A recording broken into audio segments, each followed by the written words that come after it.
तो जैसे ही ये खबर मुझे मिली मैंने चंद्रबाबू नायडू जी से बात की, उनसे मैंने डिटेल उसकी ली है।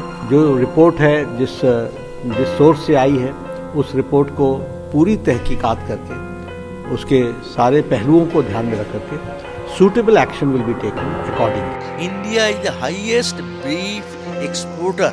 God save this country from this criminal, from the hands of this criminal. Andhra Pradesh के मशहूर तिरुपति मंदिर में प्रसाद के बीफ की मिलावट की खबर जब से सामने आई है पूरे देश में खलबली मच गई है।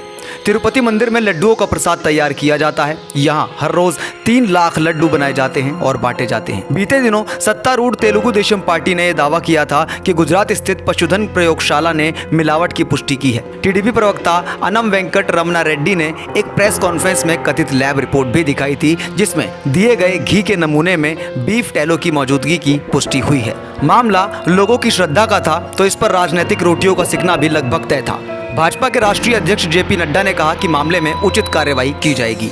आज ही मैंने चंद्रबाबू नायडू जी से, जैसे ये असल में ये खबर डिजिटल मीडिया के माध्यम से आई है और कुछ जगह पर रिपोर्ट हुआ है, तो जैसे ही ये खबर मुझे मिली मैंने चंद्रबाबू नायडू जी से बात की, उनसे मैंने डिटेल उसकी ली है और मैंने उनको कहा है कि आप तुरंत एक जो आपके पास अवेलेबल रिपोर्ट है वो रिपोर्ट आप मुझे भेज दें। उस रिपोर्ट को मैं एग्जामिन भी करूंगा, स्टेट रेगुलेटर से भी बातचीत करूंगा, उनका क्या कहना है उसको भी जानूंगा। उस जो रिपोर्ट है जिस सोर्स से आई है उस रिपोर्ट को पूरी तहकीकात करके उसके सारे पहलुओं को ध्यान में रख करके suitable action will be taken accordingly. CPIM नेता हन्नान मोल्ला ने मामले को लेकर कहा, मुसलमानों को बीफ ले जाने पर पीट पीट कर मार डाला जाता है और दूसरी तरफ तिरुपति के लड्डू में बीफ ऑयल का इस्तेमाल हो रहा है।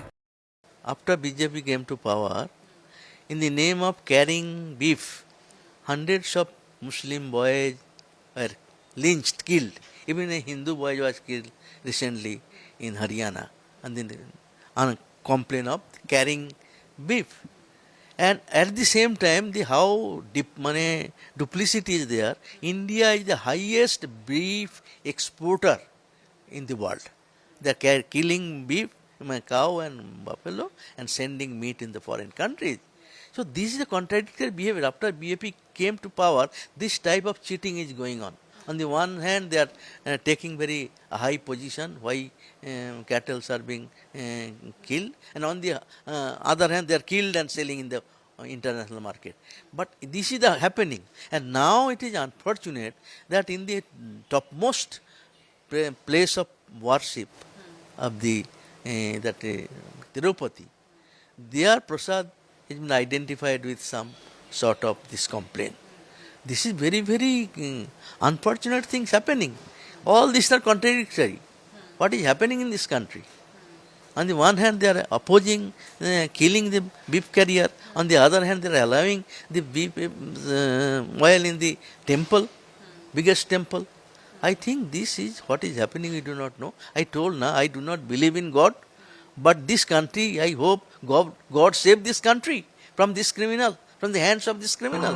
लड्डुओं में बीफ की चर्बी, जानवरों की चर्बी और मछली का तेल मिला है। ये सब कुछ उस घी में मिला है जिससे लड्डू तैयार किया जाता है। इतना ही नहीं, प्रसाद के तौर पर इन लड्डुओं को न सिर्फ श्रद्धालुओं को बल्कि भगवान को भी प्रसाद के तौर पर यही लड्डू चढ़ाए जाते हैं। आगे की जांच में ये भी पता चल जाएगा कि इस संगीन अपराध के पीछे आखिर कौन है। सौगंध टीवी की रिपोर्ट। आप देख रहे हैं सौगंध टीवी, सौगंध वतन की।